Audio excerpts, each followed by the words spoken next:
Hello students, आज वाले lecture में अपन कंटिन्यू करेंगे ग्रेविटेशन को।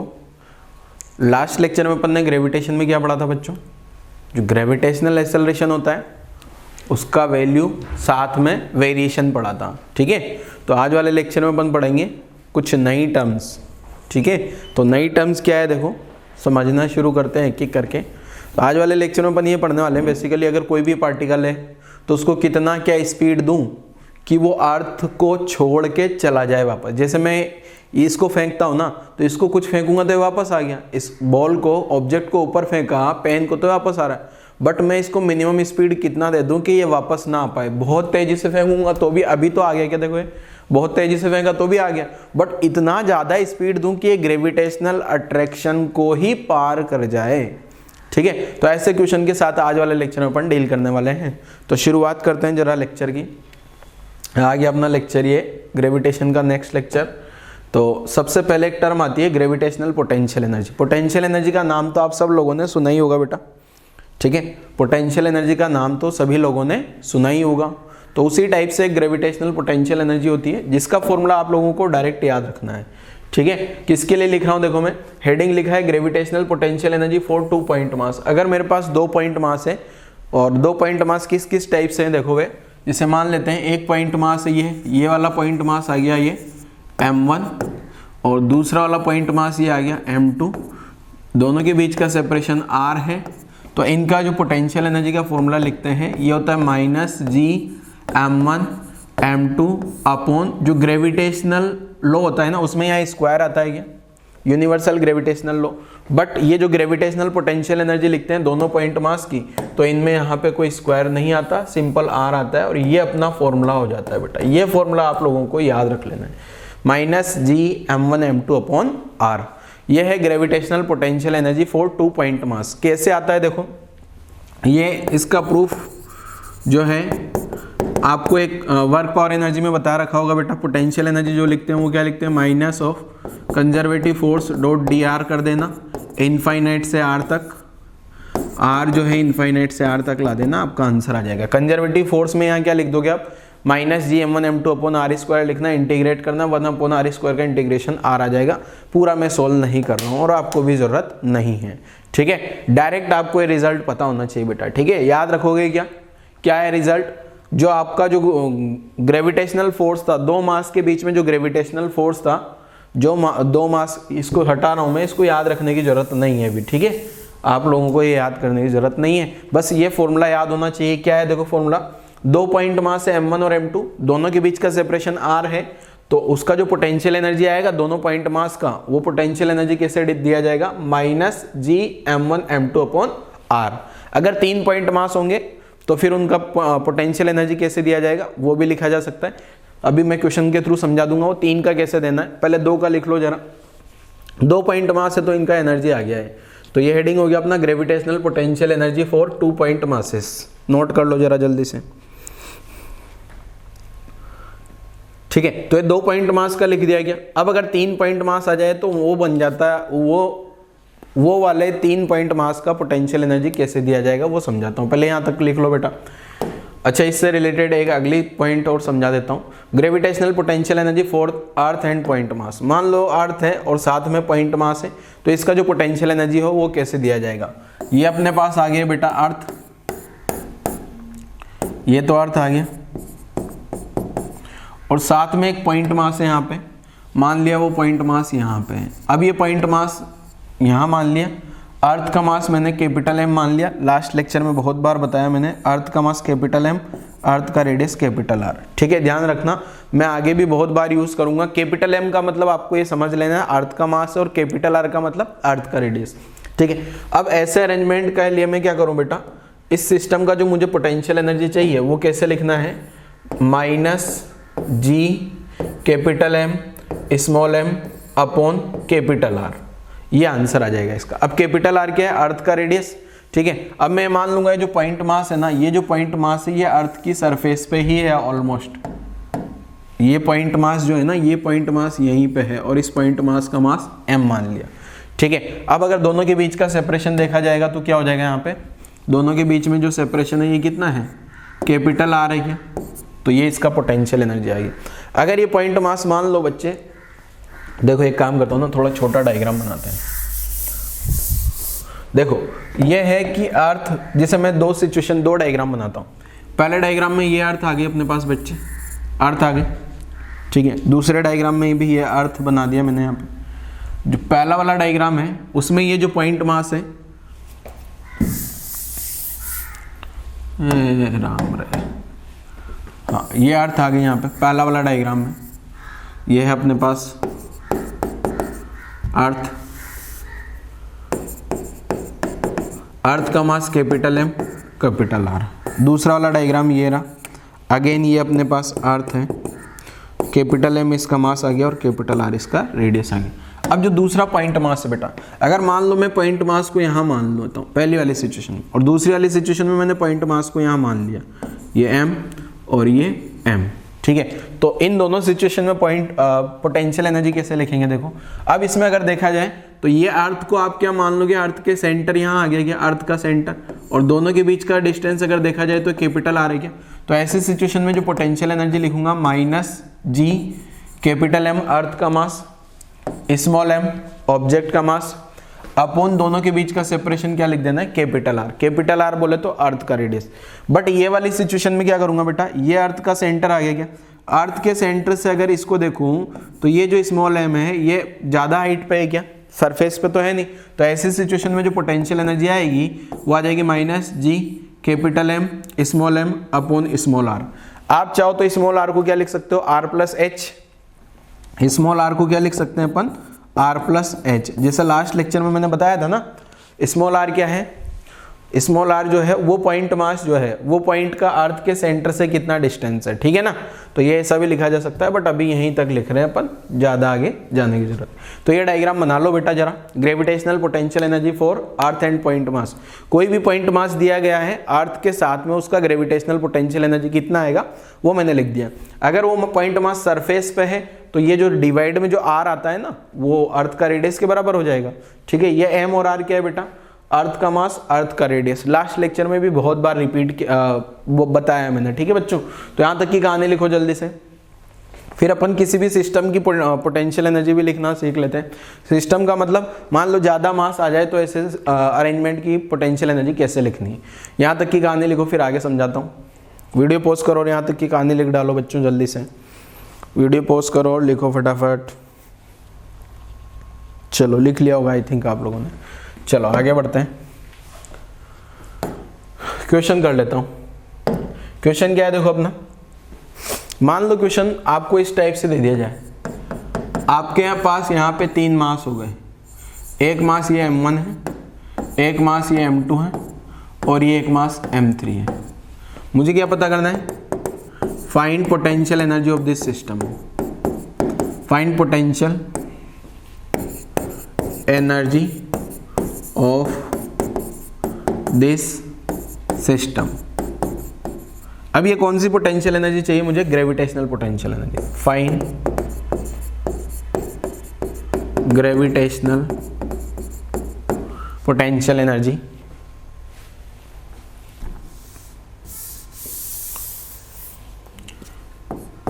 अरे यार एक तो ये ना दिक्कत ही है। Find gravitational potential energy of this system. अब इस सिस्टम में कौन कौन है, ये जो 3 मास है ना m1 m2 m3, ये इक्विलेटरल ट्रायंगल पे हैं। तो साइड ऑफ इक्विलेटरल ट्रायंगल ये आपको A मान लेनी है। चलो सॉल्व करो जरा आंसर, इजी है। आप 2-2 मास के कॉम्बिनेशन बना लो, कितने कॉम्बिनेशन बन रहे हैं आपका आंसर आ जाएगा, ठीक है। चलो मैं सॉल्व कर दूंगा बेटा। तो देखो अपने पास क्या दिया है क्वेश्चन में, 3 मास दिए हैं। ये एक मास यहाँ है m3, यहाँ वाला मास है m2, यहाँ वाला मास है m1। तो मैं क्या करूँगा, शुरुआत में ये इन दोनों की पोटेंशियल एनर्जी शुरुआत में जो लिख दें, इन दोनों की पोटेंशियल एनर्जी। तो मुझे सिस्टम की पोटेंशियल एनर्जी चाहिए ना, तो सिस्टम माइनस जी m1, और अगर इन दोनों की बात करूं तो gm1 m2 अपॉन ए माइनस सबका ऐड कर दूं ना, सारी पोटेंशियल एनर्जी जितनी भी आ रही है। तो सबसे वाला पहला Gm1 m2 अपॉन a, ये इन दोनों का पोटेंशियल एनर्जी, ये वाले का और ये वाले का पोटेंशियल एनर्जी, या फिर यहाँ लिखूं तो ये दोनों का पोटेंशियल एनर्जी, ठीक है ना। फिर साथ में क्या करूं, अगला ये वाले ले लिए m1 और m3 वाला, तो ये हो गया minus Gm1 m3 upon a। साथ में ये वाले दोनों ले लिए, तो इन दोनों का पोटेंशियल एनर्जी क्या लिखूंगा, minus Gm2 m3 upon a, ठीक है। m3 आपको नहीं दिख रहा होगा, तो आइए अपना आंसर हो जाएगा यहाँ पे। जी भाई ये कॉमन ले सकते हो चाहो तो आप, लास्ट वाली टर्म में Gm2 माइनस Gm2 m3 है वहाँ पे, ठीक है ना। यहाँ लिख देता हूँ लास्ट वाली term plus minus Gm2 m3 upon a, ये इस टाइप से ये लास्ट वाली टर्म, ठीक है। ये अपना आंसर हो जाएगा, और कुछ नहीं करना, ठीक है ना। दो दो के पेयर बना के लिख देने हैं। यही तो 3 पॉसिबल केस है ना, पहले ये दोनों का लिख लिया, फिर ये दोनों का लिख लिया, फिर ये दोनों का लिख दो, ठीक है। नोट कर लो जरा यहाँ तक की कहानी, फटाफट से नोट करो बच्चों। ऐसे में 4 वाला भी लिख सकता हूँ, 4 वाला भी बोलो तो 4 वाला भी लिख देंगे अपन। यहाँ तक की कहानी लिखो पहले आप लोग जल्दी से बेटा। चलो अगला क्वेश्चन में क्या हो सकता है, देखो अगला क्वेश्चन लिख रहा हूँ, वही क्वेश्चन सेम है, find gravitational potential energy of this system. अब यहाँ इक्विलेटरल ट्राइंगल की जगह क्या आ जाएगा, साइड ऑफ, यहाँ आ जाएगा स्क्वायर, ये ए आ गया और ये स्क्वायर आ गया अपने पास, और यहाँ 4 मास रख दिए गए हैं और सारे मास बराबर बराबर है m m m m। Find gravitational potential energy of this system. तो जरा आप लोग ट्राई करोगे क्या बेटा, वीडियो पॉज करो, ट्राई करो। पिछला वाला क्वेश्चन आसान था, उसी पैटर्न पे सेम क्वेश्चन ये भी सोल्व कर सकते हो आप। Find gravitational potential energy of this system, और ये जो साइड ऑफ स्क्वायर है ना, ये स्क्वायर पे 4 पॉइंट मास रखे हैं कॉर्नर पे, और ये स्क्वायर का साइड ए दिया गया है। तो ट्राई करो जरा, वीडियो पॉज करो, 2 मिनट में ट्राई करो, 2 मास की कॉम्बिनेशन बना लो, आंसर आ जाएगा।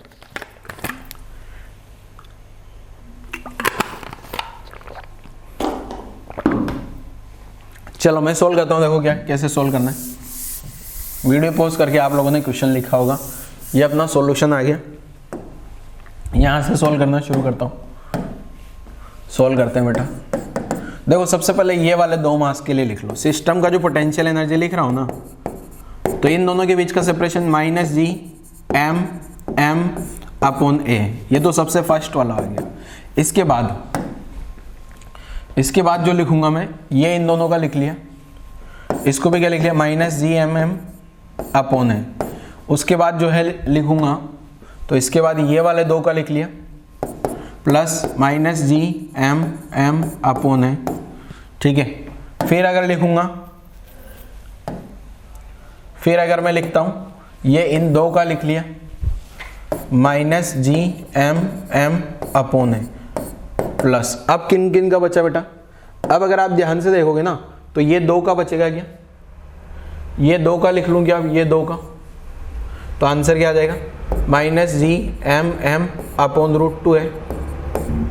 फिर क्या बचा, ये 2 का बचा क्या, ये 2 का क्या लिखूंगा, plus minus Gm m upon a। और कुछ बच रहा है तो बोलो जरा, क्या सारी पॉसिबिलिटीज हो गई बेटा, सारी पॉसिबिलिटीज हो गई ना, तो ये ही अपना आंसर है, ठीक है ना। तो अभी यहां से सिंप्लीफाई करने पे क्या आ रहा है, देखो इसको सिंप्लीफाई करूंगा ना मैं, तो सिस्टम का जो पोटेंशियल एनर्जी आएगा minus Gm square upon a into 4, ये सेम है ना चारों टर्म, 1 2 3 4, ये 4 सेम है, ये 4 टर्म सेम है, तो इंटू 4 कर दिया। साथ में minus Gm m upon √2a, √2 है डायगोनल वाला, ऐसा 2 है क्या, तो ये अपना आंसर आ गया इस टाइप से। चाहो तो Gm स्क्वायर अपॉन a को कॉमन ले सकते हो आप, Gm स्क्वायर अपॉन a को कॉमन ले सकते हो। ये जो Gm स्क्वायर अपॉन a, ये सभी में आ रहा है ना हर एक टर्म, इसको थ्रू आउट कॉमन भी ले सकते हो आप, ठीक है। तो ये इस टाइप से अपना आंसर हो जाएगा बेटा, ट्राई करो जरा आप लोग।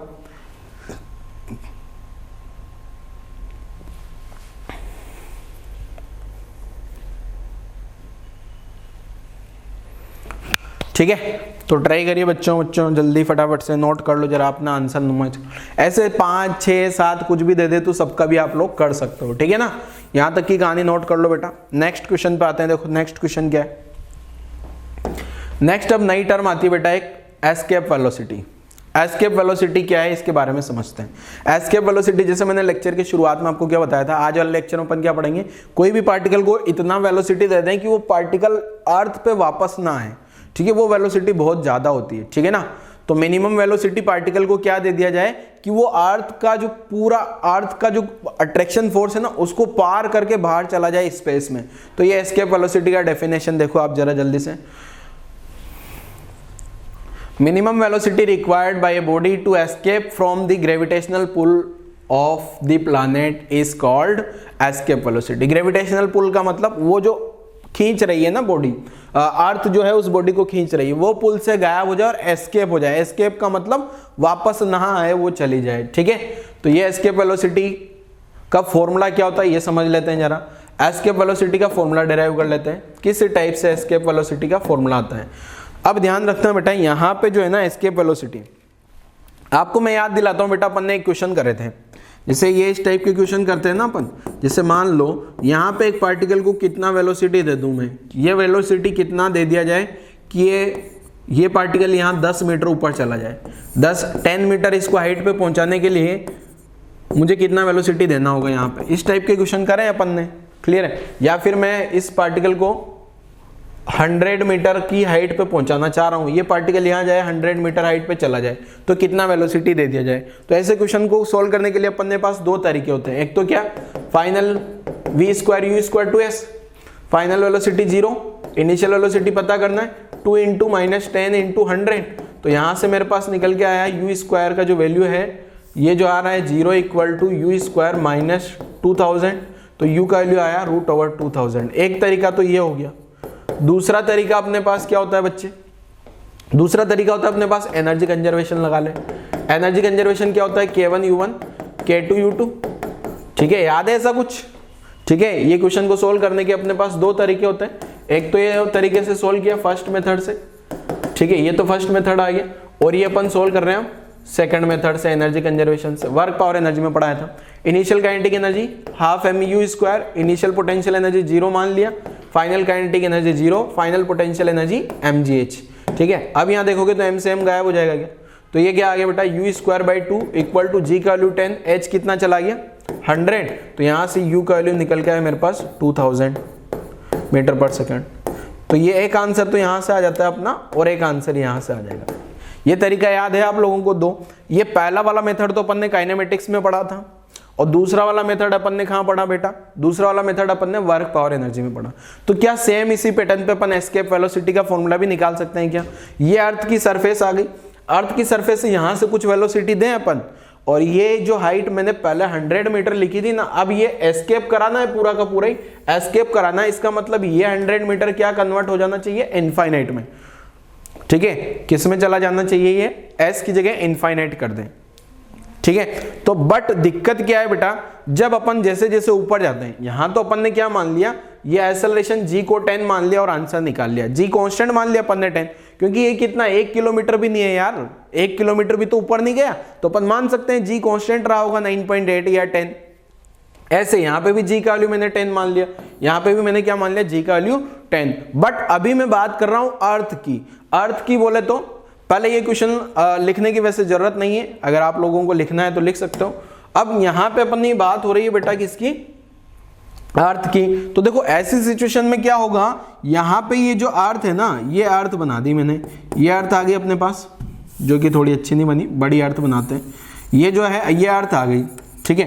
अब एक ऑब्जेक्ट को मैंने यहाँ रख लिया, यहाँ से मैं कितना वेलोसिटी u दे रहा हूं कि ये ऑब्जेक्ट भागते भागते भागते भागते भागते भागते भागते भागते भागते भागते कहाँ पहुंच जाए, इनफाइनाइट पे। इनफाइनाइट पे पहुंच जाए मतलब ये इनफाइनाइट चला गया, एस्केप कर गया, मतलब ये पूरा अर्थ को छोड़ के भाग गया, और इनफाइनाइट पे जाके इसका स्पीड 0 हो जाए। तो ऐसी सिचुएशन में g कांस्टेंट नहीं होने वाला है बेटा। ऐसी सिचुएशन में, जैसे अपन ने पिछले क्वेश्चन में तो क्या मान लिया था, g को 9.8 या 10 मान के आंसर निकालिए, बट इस क्वेश्चन में क्या होगा, g कांस्टेंट नहीं रहने वाला, ठीक है। g का वैल्यू आपको पता है ना, लास्ट लेक्चर में मैंने बताया था g ऊपर जाने पे कम होता है, कम होता है। आपको पता भी होगा g कैसे कम होता है, g डैश माइनस g का वैल्यू जो कम हुआ था g m upon r square, या फिर g डैश जो आया था वो G1 minus 2H upon R, but ये वाला फॉर्मूला तब लगा था H लेस देन R वाले कंडीशन पे, ठीक है। आपको पता है G का वैल्यू कम होगा ऊपर ऊपर जाने पे, अगर G का वैल्यू ऊपर जाने पे कम हो रहा है तो अपन डायरेक्ट इक्वेशन तो नहीं लगा सकते। अब यहाँ जो एनर्जी कंजर्वेशन लिखते हैं अपन, ये जो अर्थ है, अर्थ का यहाँ पे अगेन ये जो अर्थ है इसका मास मैंने क्या मान लिया, कैपिटल M मान लिया और रेडियस R मान लिया।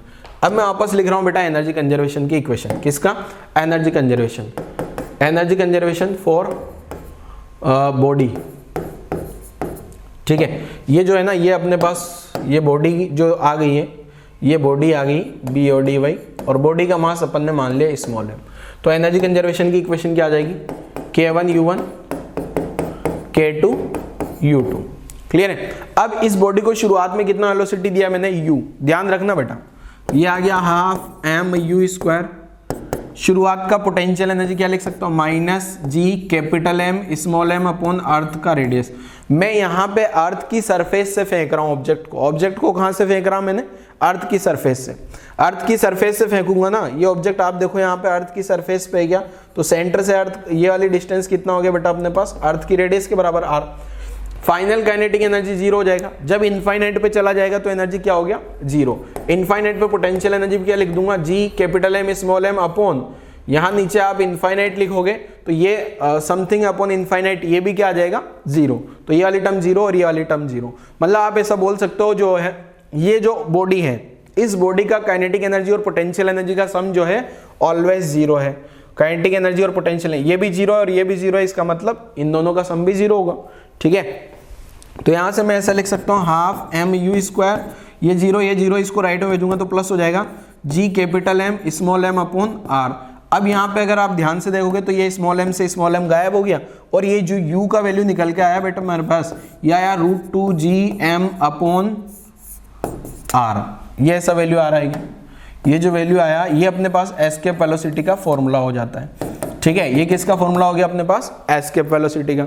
तो लिख लो जरा, क्या अब आप सभी लोगों को कैपिटल G का वैल्यू पता है क्या, कैपिटल G का वैल्यू पता है 6.67 × 10⁻11। अर्थ का मास, अर्थ का रेडियस पता है, वो सारी वैल्यू यहाँ पुट करोगे तो U का वैल्यू पता लगा सकते हो। ये U जो है ना, ये एस्केप वेलोसिटी है। कौन सी वेलोसिटी है बेटा, एस्केप वेलोसिटी, जो कि अपन ने हेडिंग लगाया। नोट करो जरा यहाँ तक की कहानी, नोट करो। तो अपन ने एस्केप वेलोसिटी के बारे में समझ लिया। एस्केप वेलोसिटी का फॉर्मूला भी मैं बता दूंगा आपको कैसे याद रखना है, ठीक है। अभी ये नहीं याद रखना, डेरिवेशन है तो अपना नोट करो जल्दी से वीडियो पॉज करके। चलो, तो एस्केप वेलोसिटी का क्या फॉर्मूला अपने को याद रखना है। देखो यहां से जो इसको मैं एस्केप वेलोसिटी बोल देता हूं। ये जो एस्केप वेलोसिटी निकल के आया ना अपने पास, एस्केप वेलोसिटी जो निकल के आया, अपन ने इसको नाम दिया VES, एस्केप वेलोसिटी। यह आया √2 ऑफ GM अपॉन R, ठीक है। यह आया। अब आपने एक फॉर्मूला पढ़ा होगा G का, सरफेस पे जो स्मॉल g होता है GM अपॉन R² होता है क्या बेटा, ठीक है। तो मैं यहां से क्या कर सकता हूं, मैं यहां से जो है सरफेस पे जो G का वैल्यू होता है वो हो गया GM upon R²। Capital GM का value G into R² put कर देते हैं यहाँ पे। तो एस्केप वेलोसिटी कितना आ गया, देखो एस्केप वेलोसिटी जो निकल के आ रहा है मेरे पास, √2 GM की जगह क्या लिख दिया मैंने, G इंटू R² अपॉन, ये G इंटू M की जगह अपॉन R। तो ये फाइनल फॉर्मूला आ गया 2 ऑफ GR, ठीक है। अब 2 ऑफ GR जो है यहां से सिंप्लीफाई करने पे, ये ऐसे इसलिए लिखा है मैंने क्योंकि मुझे G का वैल्यू पता होता है जनरली, G का वैल्यू 10, और ये हो जाता है कितना 6400 किलोमीटर को मीटर में कन्वर्ट करेंगे, किलोमीटर को मीटर में कन्वर्ट कर दिया तो ये आंसर आ गया, ठीक है। अब इसको सिंप्लीफाई करूंगा ना तो एस्केप वेलोसिटी आ जाएगा। तो यहां से जो एस्केप वेलोसिटी आता है बेटा सिंप्लीफाई करने पे, यहाँ G का वैल्यू 9.8 पुट कर लेता हूँ, G का वैल्यू 9.8 रख लिया अपन ने, ठीक है। तो आप ये चेक करोगे ना बेटा, तो ये आता है, ये सिंप्लीफाई करने पे आएगा आपका कितना, एस्केप वेलोसिटी आएगा 11 ये मीटर पर सेकंड। अगर इसको किलोमीटर पर सेकंड तो ये आता है 11.2 किलोमीटर पर सेकंड। मतलब कोई भी पार्टिकल को इतना ज़्यादा स्पीड दे दूं मैं अर्थ की सरफेस पे कि वो 1 सेकंड में कितना किलोमीटर चलने लगे, 11.2 किलोमीटर चलने लगे। ठीक है, पार्टिकल एक सिंगल 1 सेकंड में कितना चले, 11.2 किलोमीटर। अब ये कैलकुलेशन जो है ना, ये मैंने डायरेक्ट कर दी है आप लोगों को। ठीक है ना, जैसे यहाँ पे ये टोटल कितनी जीरो हो रही है, 2 3 4, तो 4 का ये 2 0 बाहर आ गया, बाकी को मल्टीप्लाई करके रूट लगा लेना, 112 के आजू बाजू आएगा। अप्रोक्सीमेट कैलकुलेशन करी मैंने। ठीक है ना, क्लियर है। तो ये आंसर आता है अपना 11.2 किलोमीटर पर सेकंड। अब आपको याद क्या रखना है इसमें कहानी, सबसे इंपॉर्टेंट पॉइंट देखो क्या याद रखना है। ये जो एस्केप वेलोसिटी का अपने पास फॉर्मूला आया है क्या, root over twice of gm/r या फिर root over 2g capital R। ये फॉर्मूला मुझे याद कर लेना है। ठीक है, ये फॉर्मूला मुझे याद होना चाहिए। ठीक है, दोनों पैटर्न आ गए क्या इसमें। अब ये जो है ना, ये एस्केप वेलोसिटी है एट अर्थ सरफेस। अर्थ की सरफेस पे एक बात हो रही है, ये जो है ये कहां बात हो रही है, एट सरफेस,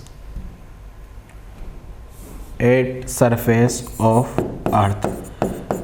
ठीक है, अर्थ की सरफेस पे बात हो रही है। अगर अर्थ की सरफेस पे नहीं होगा ना, तो ये जो एस्केप वेलोसिटी है फिर ये हो जाएगी root over twice G capital M upon small r हो जाएगा। ठीक है, यहाँ कैपिटल आर की जगह, क्योंकि अब आप जो पोटेंशियल एनर्जी लिखोगे वो स्मॉल आर आ जाएगा वहां पे। ठीक है ना, चलो तो ये फॉर्मूला आप लोगों को याद कर लेना है बेटा, और वैल्यू भी पता होनी चाहिए आपको 11.2 किलोमीटर पर सेकेंड। अर्थ की सरफेस पे, अर्थ की सरफेस पे जो वेलोसिटी होगी एस्केप वेलोसिटी, वो होती है कितनी बेटा, 11.2 किलोमीटर पर सेकंड।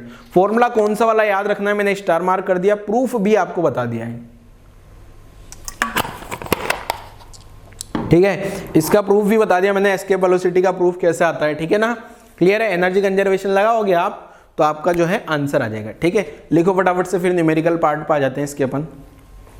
वीडियो पॉज करो और जल्दी से लिख डालो। चलो लिख दिया आप लोगों ने। नेक्स्ट, अब देखो, does the escape velocity depends on mass of body. देखो यहां से जो अपने पास ये बच्चे के दिमाग में क्या कंफ्यूजन है कि ये जो एस्केप वेलोसिटी है वो बॉडी के मास पे डिपेंड करेगी क्या। तो आप लोगों को पता है एस्केप वेलोसिटी का फॉर्मूला क्या होता है, root over twice of gm upon r। ये वाले फॉर्मूले में तो ऑब्जेक्ट या बॉडी का मास कहीं भी नहीं आ रहा। दूसरा है root over g upon r, इसमें भी कहीं कुछ नहीं आ रहा। ये कैपिटल M तो किसका मास है, ये अर्थ का mass. Radius, radius g gravitational acceleration at surface constant. मतलब जो एस्केप वेलोसिटी है वो ऑब्जेक्ट के मास पे या बॉडी के मास पे डिपेंड नहीं करता, चाहे 1 ग्राम का ऑब्जेक्ट हो चाहे 1 क्विंटल का हो, दोनों की एस्केप वेलोसिटी सेम सेम आने वाली है। जैसे अपन बोलते हैं ना बेटा, 2 ऑब्जेक्ट को गिराएंगे दोनों एक साथ ग्राउंड पाते हैं, उसी टाइप से क्या है कि एस्केप वेलोसिटी मास पे डिपेंड नहीं करने वाली। ठीक है, ये समझ में आ गया होगा आपको। तो इसका आंसर क्या हो गया, देखो, no escape velocity is independent of mass of the body. Clear है। तो आप चाहो तो इसको क्वेश्चन की फॉर्म में लिख सकते हो, ये तो मैंने पीपीटी में इसी टाइप से बनाया, बट आप क्वेश्चन की फॉर्म में लिख सकते हो। क्या हो जाएगा question, does the escape velocity depends on mass of the body. ये क्वेश्चन हो जाएगा आपका, ये आंसर हो जाएगा। ठीक है, तो नोट्स अपने अकॉर्डिंग बनाने हैं। ठीक है, ये तो पीपीटी तो चलती रहती है। चलो गायब। नेक्स्ट, यही बच्चे के दिमाग में एक और क्वेश्चन आता है, is the escape velocity same for any angle of projection of body. क्या एंगल ऑफ प्रोजेक्शन पे डिपेंड कर रही है क्या। तो आप लोग लगाओ दिमाग जरा, एंगल ऑफ प्रोजेक्शन पे डिपेंड होगा क्या एस्केप वेलोसिटी। आप लोगों ने अगर डेरिवेशन ध्यान से देखा हो बेटा, तो मैंने क्या लिखा था, k1u1 इक्वल टू k2u2। तो ध्यान, अगर डेरिवेशन को वापस से अगर आप ध्यान से देखोगे ना, ये जो प्रूफ लिखा था एस्केप वेलोसिटी का, तो आपको इस क्वेश्चन का आंसर मिल जाएगा। तो काइनेटिक एनर्जी मैंने लिखा था half mu² plus minus G capital M small m upon capital R। ठीक है, यहाँ k2u2 इक्वल टू ये 0 आया था और ये भी 0 आ जाता।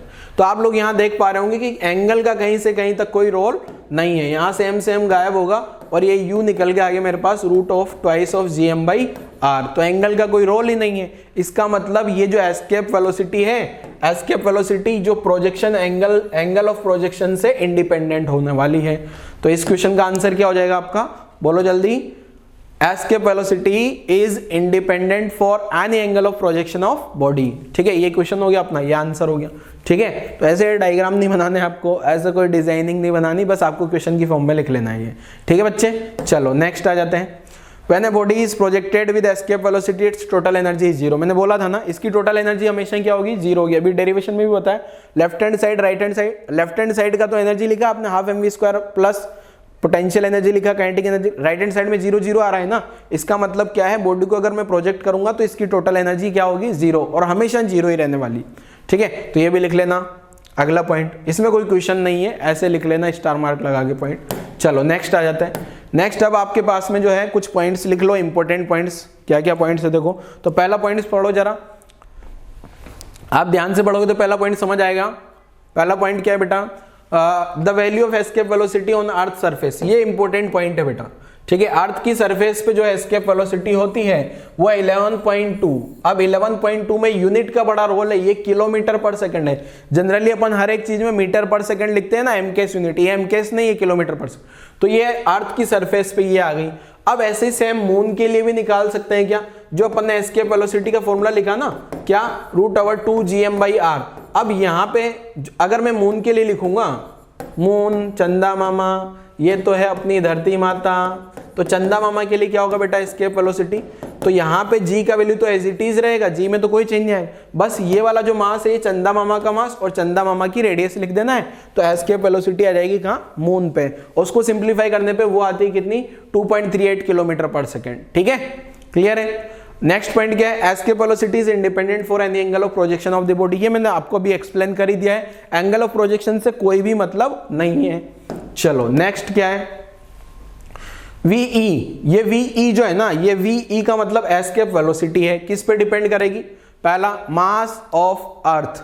अब ये मास ऑफ अर्थ साथ में प्लैनेट इसलिए लिखा है बेटा, क्योंकि कभी कभी क्वेश्चंस में क्या हो सकता है कि जो अर्थ की जगह दूसरे प्लैनेट आ जाएंगे, जैसे हम मून के लिए कैलकुलेट किया ना अपन ने, ऐसे कोई भी अलग प्लैनेट जैसे मरकरी आ गया या फिर कोई और भी प्लैनेट आ गया, तो ये मरकरी है, बोल दिया जाए यहाँ पे एस्केप वेलोसिटी क्या होगी, इसका मास दे दिया जाएगा आपको, इसका मास जो भी होगा इसका मास दे दिया जाए, इसका रेडियस दे दिया जाए, तो आप लोगों को वही एस्केप वेलोसिटी का फॉर्मूला लगा लेना है बस, √2 gm/r। अब ये वाला जो मास होता है ना, ये किसका मास है, प्लैनेट का मास। अभी अपन ने 11.2 पढ़ा है ना, ये 11.2 किलोमीटर पर सेकंड। 11.2 किलोमीटर पर सेकंड किसके लिए, ये अर्थ के लिए। हर एक प्लैनेट पे अलग अलग होगी, अर्थ के लिए भी केवल ये अर्थ की सरफेस पे ही है। अर्थ की सरफेस से अगर आप हाइट पे चले जाओगे तो एस्केप वेलोसिटी बदल जाएगी। क्लियर है, तो यहाँ पे लिखा है ना मास ऑफ अर्थ या फिर प्लैनेट, कैसे आया ये, एस्केप वेलोसिटी का फॉर्मूला आपको पता होगा, 2 gm/r। तो ये वाली जो टर्म है, ये वाली टर्म मास ऑफ प्लैनेट ही है क्या बच्चे, क्लियर है। ठीक है, आगे बढ़ते हैं। नेक्स्ट क्या है, रेडियस ऑफ द अर्थ और प्लैनेट, ये भी आपको समझ आ गया होगा। ठीक है, डिवाइड में आर आ रहा था ना। चलो क्वेश्चन पे आ जाते हैं, क्वेश्चन नोट करो जल्दी से और सोल्व करने के लिए ट्राई करो। वीडियो पॉज करके क्वेश्चन नोट कर लो।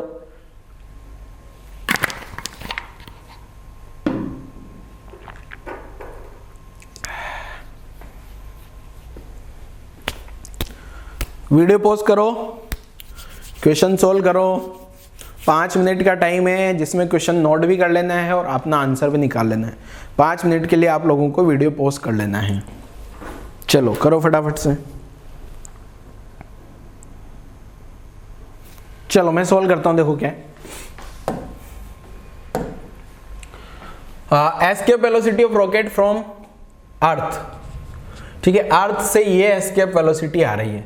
चाहो तो यहां अर्थ सरफेस भी लिख सकते हो, अर्थ की सरफेस से है ये, अर्थ सरफेस। ठीक है, इट्स वैल्यू ऑन प्लैनेट। अब जो दूसरा प्लैनेट है ना, दूसरे प्लैनेट पे पता करना है मुझे। देखो पहले तो मैंने यहां तो बना दिया बेटा ये अर्थ, ये तो अपने पास अर्थ आ गया, और यहां पे एक प्लैनेट आ गया। ये अर्थ का मास मुझे पता है m है, रेडियस r है। यहाँ एस्केप वेलोसिटी क्या लिखते हैं अपन, √2 gm/r। ठीक है, अब दूसरी जगह पहुंच रहे हैं जो एक अननोन प्लैनेट है, ये अपने पास अननोन प्लैनेट आ गया।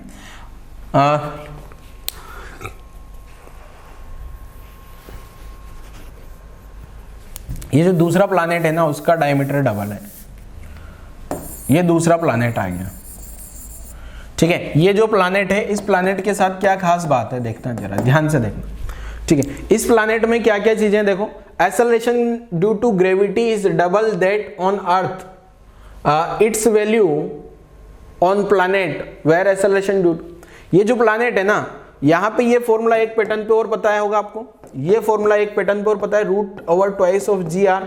ठीक है, यहाँ ये जो प्लैनेट पे मैं इसका एस्केप वेलोसिटी मान लेता हूँ, एस्केप वेलोसिटी डैश लगा लिया यहाँ पे, तो यहाँ क्या आ जाएगा बेटा, ट्वाइस। अब यहाँ जो जी डैश का वैल्यू है वो 2g है क्या, आप ये लाइन से देखो जरा, मुझे इट्स वैल्यू मतलब मुझे एस्केप वेलोसिटी का वैल्यू पता करना है। क्या पता करना है मुझे, एस्केप वेलोसिटी का प्लैनेट पे वैल्यू पता करना है, its value on planet where acceleration due to gravity is double on the earth. मतलब यहाँ पे जो g का वैल्यू है ना, g डैश मान लिया मैंने, ये g डैश डबल है, and diameter of the planet is twice that of earth. ठीक है, मतलब यहाँ का जो डायमीटर है ना, यहाँ का डायमीटर डबल है, इसका मतलब यहाँ की जो रेडियस होगी ना वो भी डबल होगी क्या, रेडियस भी डबल होगी क्या अर्थ, मतलब अर्थ में जो यहाँ से यहाँ तक का जो डिस्टेंस है ना, मान लो ये है 2r, तो यहाँ अगर ये 2r है मेरे बच्चे, तो ये कितना होगा, ये 4r होगा क्या यहाँ से यहाँ तक। ठीक है, डबल हो गया ना डायमीटर, इसका डायमीटर 2r है तो इसका डायमीटर 4r होगा, इसका मतलब इसका रेडियस कितना हो गया, 2 गुना 2r। तो अब सोल्व कर लें क्या, तो यहाँ की जो एस्केप वेलोसिटी है वो कितनी आ जाएगी, जी डैश का वैल्यू यहाँ जी की जगह 2g लिखोगे और साथ में r की जगह 2r लिखोगे, तो यहाँ पे ये निकल के आया रूट ओवर ये 2, ये वाले 2 और ये वाले 2 से एक 2 बाहर आएगा, इनटू रूट 2gr। अब ये रूट 2gr का वैल्यू तो आपको पता है ना, ये रूट 2gr का वैल्यू तो कितना 11.2 है, तो यहाँ अपना आंसर कितना आ जाएगा, escape velocity dash equal to 2 into 11.2 kilometre per second. ये वाली वैल्यू मैंने बोला था ना बेटा, अभी आप याद रख लो, ये जो एस्केप वेलोसिटी का ये जो वैल्यू आया रूट 2gr, इसका वैल्यू अपने पास कितना आता है 11.2 किलोमीटर पर सेकेंड। तो इसका आंसर क्या आ गया 11.2 इंटू 2, तो 11.2 को 2 से मल्टीप्लाई करोगे तो आपका जो फाइनल आंसर है वो क्या हो जाएगा, आपका जो आंसर होगा ये आंसर हो जाएगा किलोमीटर पर सेकंड में। तो आंसर है इस क्वेश्चन का 22.4 आंसर है। ठीक है, नोट करो जरा, क्वेश्चन का आंसर है बेटा कितना 22.4 किलोमीटर पर सेकंड। ठीक है बच्चे, नोट कर लो जरा। अगला क्वेश्चन फिर करते हैं अपन, पहला ये वाला क्वेश्चन नोट करो जल्दी से।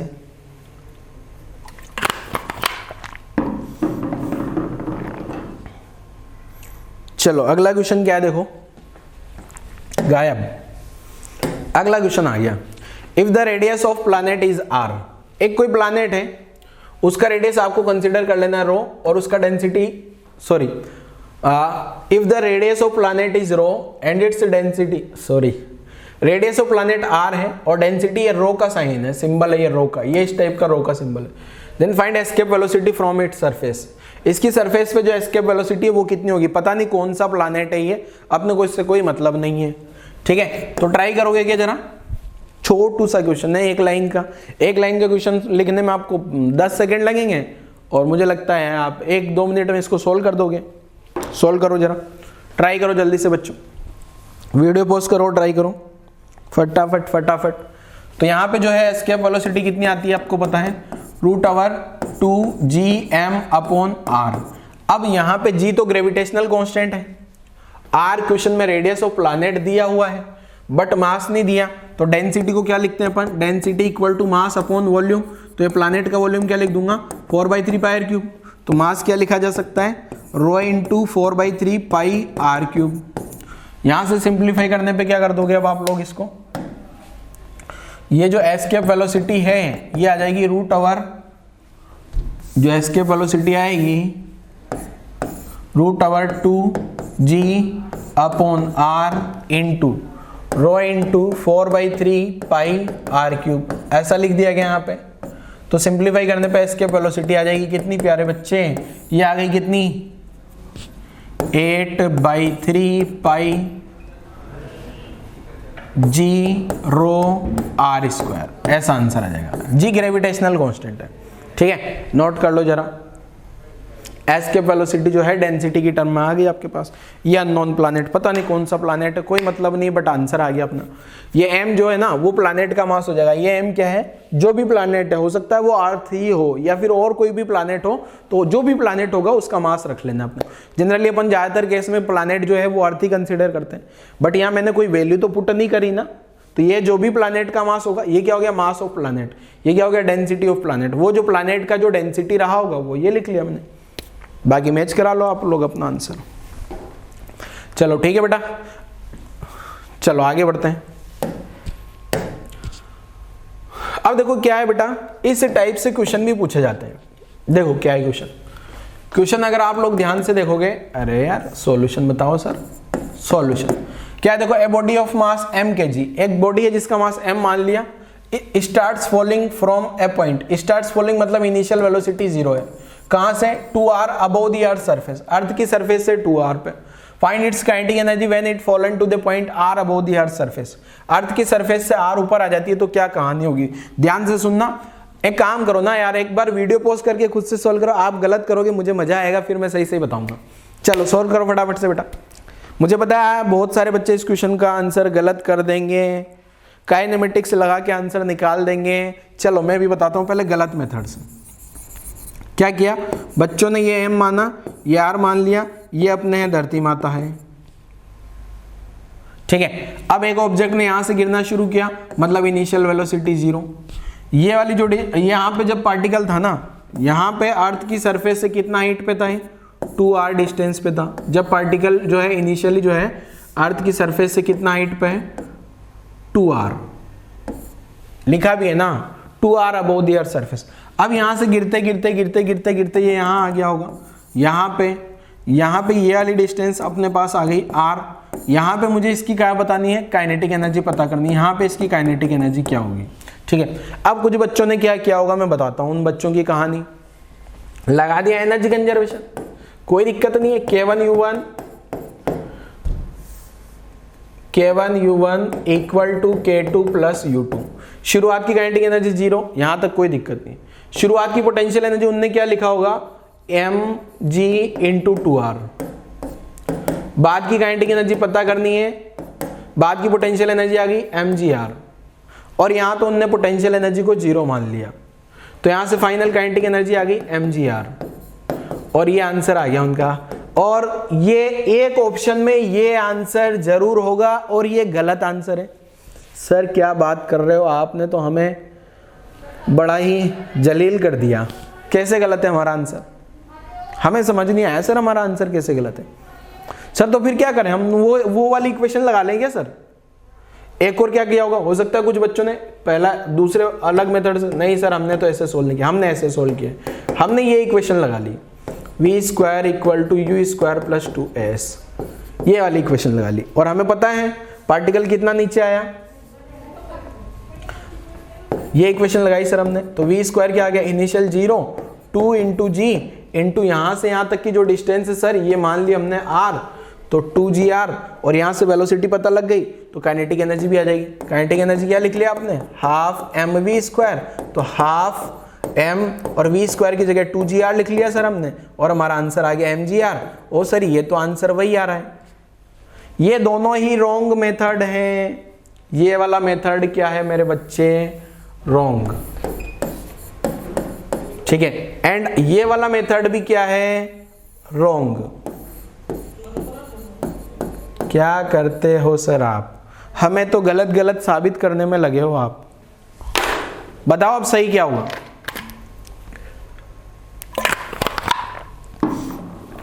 पहले तो बताता हूं ये गलत क्यों है।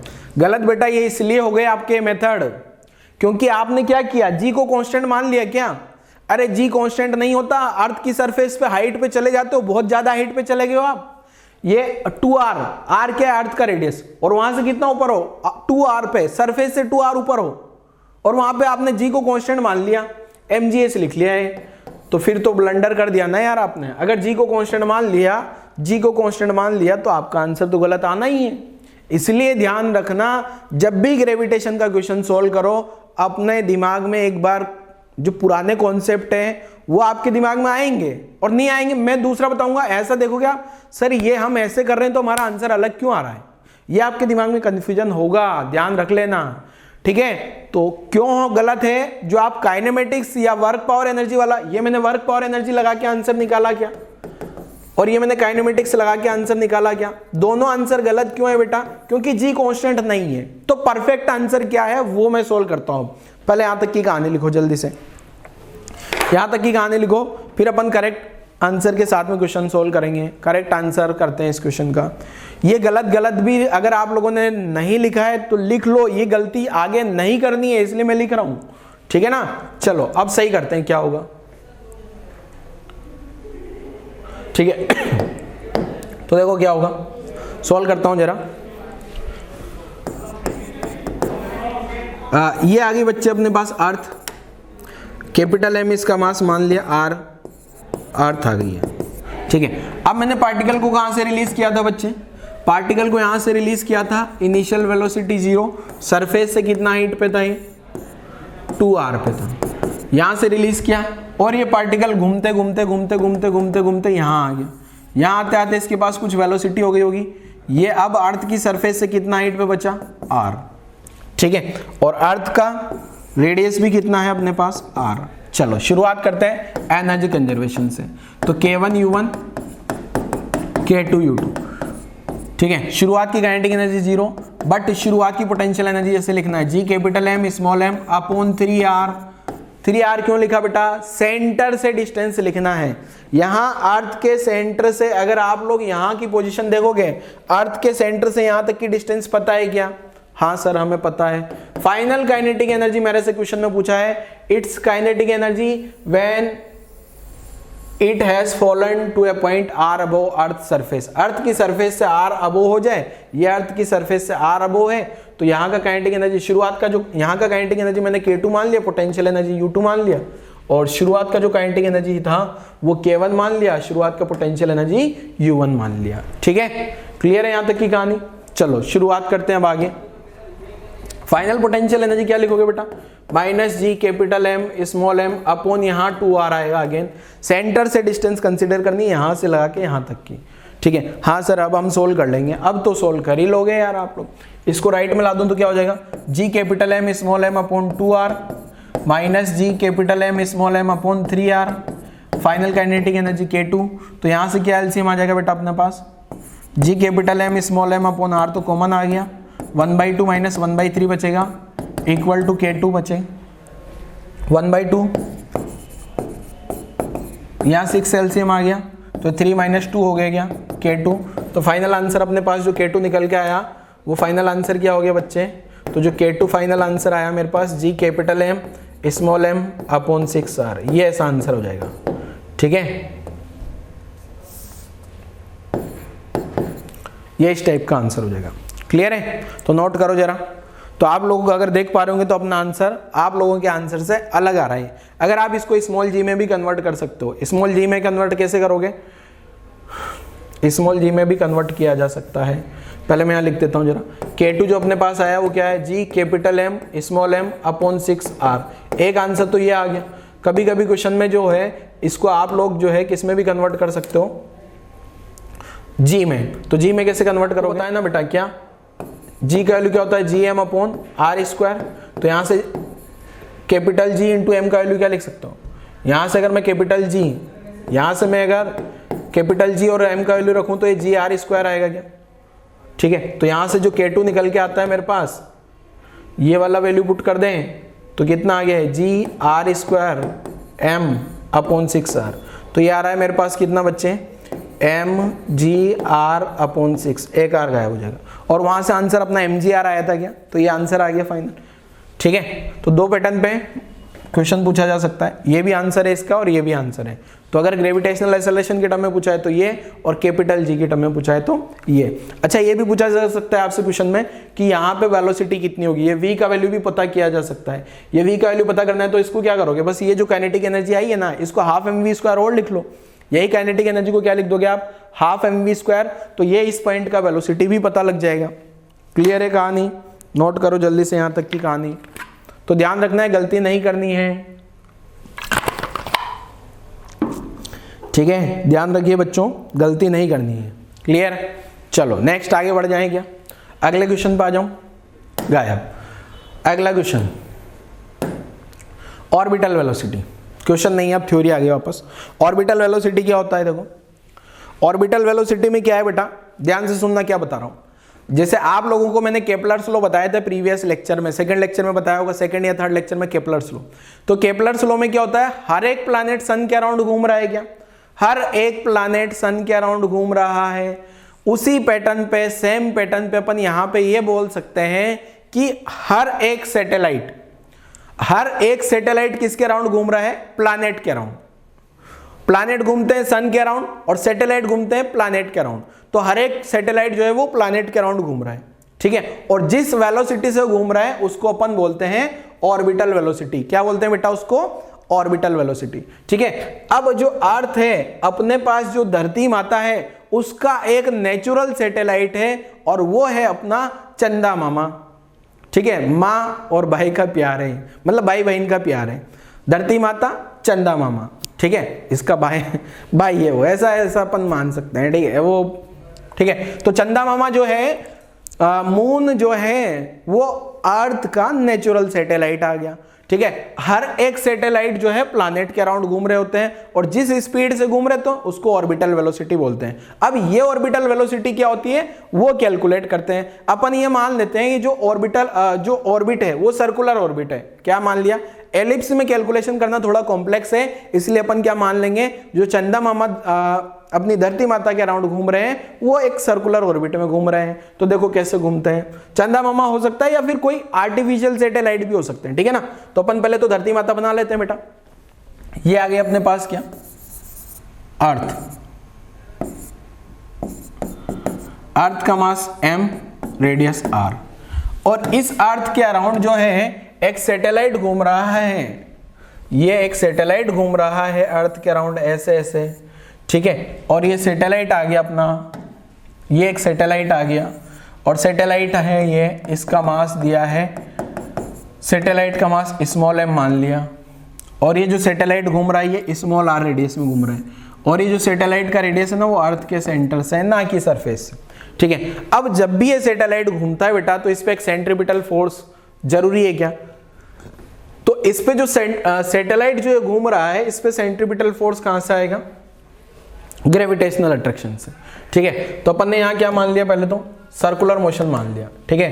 तो ऑर्बिटल वेलोसिटी में अपन ने क्या मान लिया? मोशन ऑफ सैटेलाइट, जो सैटेलाइट मूव कर रहा है, क्या मान लिया अपन ने? Let satellite moves around the अर्थ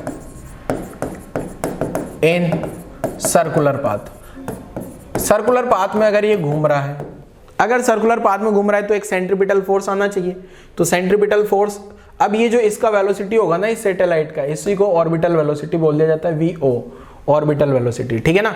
तो अब इसके पास जो ग्रेविटेशनल अट्रैक्शन फोर्स होगा ना, इन दोनों के जो बीच में ग्रेविटेशनल अट्रैक्शन फोर्स होगा, जो ग्रेविटेशनल अट्रैक्शन फोर्स होगा बच्चे, वही किसके बराबर होगा?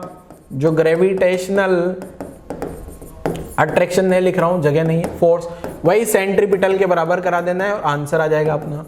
वही सेंट्रीपिटल फोर्स के बराबर कराओगे ना आप जो ग्रेविटेशनल अट्रैक्शन फोर्स को, तो gravitational attraction force G capital M small m upon, अच्छा ये वाली डिस्टेंस स्मॉल r लेते हैं क्योंकि अपन कैपिटल R तो अर्थ का सरफेस लेते हैं ना, r स्क्वायर। ये फोर्स आ गया दोनों के बीच में, इक्वल टू क्या लिख सकता हूं मैं? m सैटेलाइट का mass, orbital velocity v square upon r, ठीक है। अब यहां पे अगर आप ध्यान से देखोगे तो कौन गायब हो जाएगा बेटा? m से m गायब, एक r गायब हो जाएगा, एक छोटू r गायब हो जाएगा और ऑर्बिटल वेलोसिटी का फॉर्मूला निकल के आएगा मेरे पास √/2 of gm by small r। और फॉर्मूला आपको याद रखना है ऑर्बिटल वेलोसिटी का, ठीक है। ये ऑर्बिटल वेलोसिटी का फॉर्मूला आपको याद रखना है। अगेन आप ये जो है स्मॉल r की जगह क्या लिख सकते हो? r plus h। r क्या है? अर्थ का रेडियस, h क्या है? हाइट ऑफ सैटेलाइट, कितनी हाइट, सरफेस से कितनी हाइट पे वो घूम रहा है, ठीक है। अभी इसको जाने देते हैं, कोई मतलब नहीं है इसका। अगर मान लो क्वेश्चन बोल दिया जाए ये जो सैटेलाइट घूम रहा है ये अर्थ की सरफेस के आजू बाजू ही है, इसका मतलब स्मॉल r की जगह क्या लिखा जा सकता है? कैपिटल R, ठीक है। अगर सैटेलाइट का मूव कर रहा है, जो अपन यहां से भी मैंने बताया ना, स्मॉल r की जगह क्या लिख सकता हूं मैं? स्मॉल r की जगह लिखा जा सकता है r प्लस h। अब ये जो स्मॉल r का वैल्यू लगभग इक्वल टू r के बराबर कब हो जाएगा? जब सैटेलाइट कहां घूम रहा होगा? Satellite near the earth surface. अगर ये जो सैटेलाइट घूम रहा है ना बच्चे, ये अर्थ की सरफेस के पास में ही घूम रहा हो, मतलब ये सैटेलाइट अगर यहीं पे घूम रहा होगा, यहीं पे अगर सैटेलाइट घूम रहा होगा तो मैं एच को क्या कर दूंगा, नेग्लेक्ट कर दूंगा और स्मॉल आर की जगह कैपिटल आर रख दूंगा। तो ये आंसर आ जाएगा √/gm/R। मतलब एस्केप वेलोसिटी में 2 का फैक्टर आ रहा था, ऑर्बिटल वेलोसिटी में 2 का फैक्टर नहीं आता, बस इतना ही डिफरेंस रह जाएगा फिर। ठीक है, तो यहां तक की कहानी लिखो बेटा जल्दी से। ऑर्बिटल वेलोसिटी का, ऑर्बिटल वेलोसिटी के टाइम मैंने क्या मान लिया, सैटेलाइट जो है अर्थ के अराउंड सर्कुलर मोशन कर रहा है और जो सेंट्रीपिटल फोर्स है वो ग्रेविटेशनल अट्रैक्शन से आ रहा है, वो रिलेशन लिखा, तो ये आंसर आ गया अपने पास ऑर्बिटल वेलोसिटी का। ऑर्बिटल वेलोसिटी का फॉर्मूला भी आप लोगों को याद होना चाहिए। ठीक है, नोट करो जरा वीडियो पॉज करके। चलो आगे बढ़ते हैं, ये क्वेश्चन आ गया, orbital velocity of an artificial satellite does not depends on. अब आपको पता है ऑर्बिटल जो वेलोसिटी है, अब यहाँ ये जो है ना सन अर्थ के अराउंड घूम रहा होगा, अपन ने मान लेना, ये क्या आया था √/2gm/r। ठीक है, अब किस पे डिपेंड नहीं कर रहा है, तो आंसर हो जाएगा अपना क्या, इसको अब अगर मैं लिखूं ये gm को यहां से बेटा g = gm/r², तो gm की जगह क्या लिखा जा सकता है, gr²।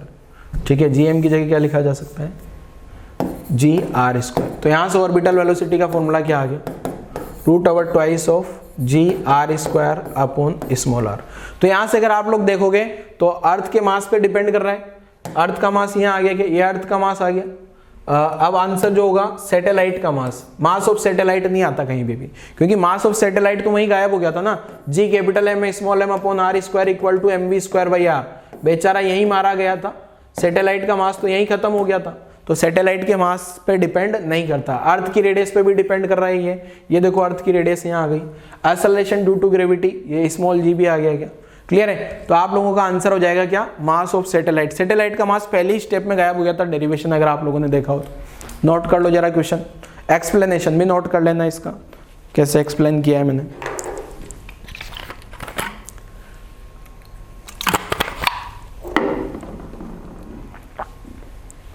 चलो नेक्स्ट,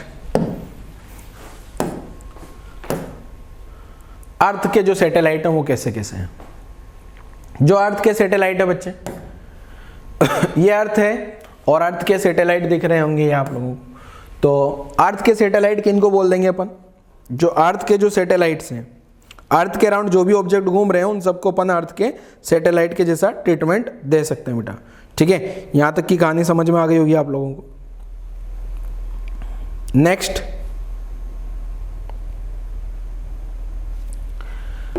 एक सेकेंड देखते हैं कितना बचा है ये, कौन सी स्लाइड पे पहुंच गया मैं, 12,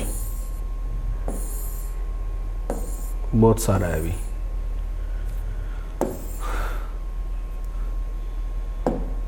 चलो ये 2 स्लाइड कवर करते हैं। हाँ देखोगे अर्थ के satellite, objects which revolves around the earth are called earth satellite. ठीक है, दूसरा क्या है, the motion of earth satellite is very similar to planet around the sun and hence Kepler's law of planetary motion can be applied. मैंने बताया था ना, क्या जो आप लोगों ने पढ़ा था, क्या Kepler's second law, Kepler's law में क्या पढ़ा था, केपलर्स लॉ में क्या पढ़ा था बेटा, कि जो सन है, सन के अराउंड कौन घूम रहा है, सन के अराउंड प्लैनेट घूम रहे हैं। तो यहाँ पे क्या हुआ, यहाँ पे अर्थ है, ये अर्थ आ गई और अर्थ के अराउंड कौन घूम रहा है, सैटेलाइट घूम रहा है। तो यही तो पॉइंट लिखा है ना, मोशन ऑफ अर्थ सैटेलाइट, अर्थ के जो भी सैटेलाइट हो सकता है वो मून हो या फिर कोई भी आर्टिफिशियल सैटेलाइट हो, motion of earth satellite is very similar to planet around the sun. ठीक है, मतलब जो है सैटेलाइट अर्थ के अराउंड का, जो सैटेलाइट का मोशन अर्थ के अराउंड होगा ना, वो किसके जैसा है, प्लैनेट का मोशन सन के अराउंड है, उसी के जैसा। ठीक है, ये मैं पहले भी बता दिया था आपको। The orbit of earth satellite are circular और इलिप्टिकल।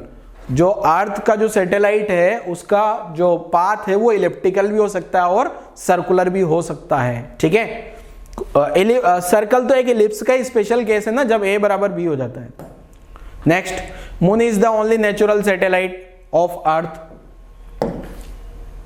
ठीक है, moon is the natural satellite, हाँ अर्थ लिखा तो है, अर्थ का जो है ये नेचुरल सैटेलाइट हो गया। नेक्स्ट, ये अर्थ आ गई, इसके अराउंड सैटेलाइट आ गया, ये अर्थ का सेंटर ये पाथ है, सर्कुलर पाथ में ये सैटेलाइट आ गया, मान लो अपने पास कोई भी आर्टिफिशियल सैटेलाइट। अब इसको घुमा के देखते हैं जरा, टिडिंग घूम गया है, देखो घुमा गया। इस टाइप से सैटेलाइट जो है वो सर्कुलर मोशन कर रहे होते हैं। ध्यान से निहार लो इस सैटेलाइट को आप लोग, मजा आएगा आप लोगों को इस सैटेलाइट को घुमाने में। तो अर्थ के अराउंड जो है इस टाइप से सैटेलाइट घूमते रहते हैं। नेक्स्ट जो है ये सैटेलाइट का टाइम पीरियड क्या होता है, ये अपन अगले लेक्चर में कवर करते हैं, ठीक है। अगले लेक्चर में हो सकता है क्वेश्चन चैप्टर भी खत्म हो जाएगा। तो ये सैटेलाइट का मोशन आप लोगों को समझ आया होगा। अब ये सैटेलाइट ऐसे ऐसे क्यों घूम रहा है, क्योंकि इस सैटेलाइट पे जो है ना, ये सैटेलाइट घूम रहा है। रुक जा बेटा, रुक जा बाबू, हाँ रुक गया। अब इस सैटेलाइट पे हो क्या रहा है बेटा, ये सैटेलाइट पे इस डायरेक्शन में एक फोर्स लग रहा है।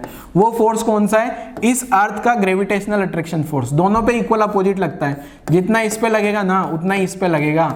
तो वो G capital M small M upon R square equal to M V square by R, जो अपन ने ऑर्बिटल। ये सैटेलाइट का मास एम, अर्थ का मास, और यहाँ से यहाँ तक की डिस्टेंस एम। सैटेलाइट का मास गायब हो जाता है, ऑर्बिटल स्पीड जो आती जाती थी, वो जो भी सैटेलाइट घूम रहा हो या कोई भी पार्टिकल हो, तो उसका ऑर्बिटल वेलोसिटी का फॉर्मूला भी अभी अपन लोगों ने डेराइव किया है, जो आप लोगों को याद भी रख लेना है, ठीक है। चलो एक बार और घुमा देते हैं सैटेलाइट को, फिर अब लेक्चर क्लोज करते हैं। अब आपको जितनी देर तक देखना है पीछे कर करके इसको देखते रहना, ठीक है। तो आज वाले लेक्चर में अपन ने क्या क्या पढ़ लिया, एस्केप वेलोसिटी के बारे में पढ़ा, मेन तो बेसिक तो, ठीक है। और थोड़ा थोड़ा सैटेलाइट का आइडिया लग गया। अब अगले लेक्चर में अपन सैटेलाइट के बारे में पढ़ेंगे और भी कहानी कि सैटेलाइट का मोशन किस टाइप का है क्या नहीं, वो सारी कहानी अपन अगले लेक्चर में कवर करते हैं, ठीक है। तो आज वाला लेक्चर यही क्लोज करते हैं बच्चों, थैंक यू।